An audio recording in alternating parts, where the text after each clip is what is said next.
न नर में कोई राम बचा, नारी में न कोई सीता है। ना धरा बचाने की खातिर विष कोई शंकर पीता है।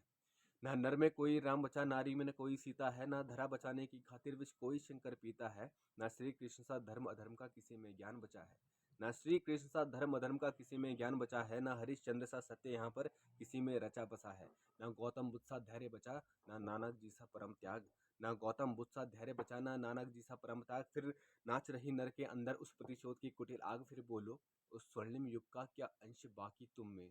फिर बोलो उस स्वर्णिम युग का क्या अंश बाकी तुम में। तुम किसकी धुनी में रमकर फूले नहीं समाते हो।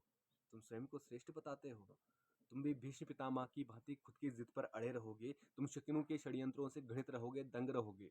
दोस्तों, जिसने भी महाभारत पढ़ी होगी, सुनी होगी, समझी होगी, जानी होगी, तो आपको पता होगा कि अगर महाभारत के युद्ध में दुर्योधन के साथ अगर भीष्म पितामह और कर्ण ना होते तो क्या उस व्यक्ति की इतनी क्षमता थी कि वो महाभारत के युद्ध में जा सकता था।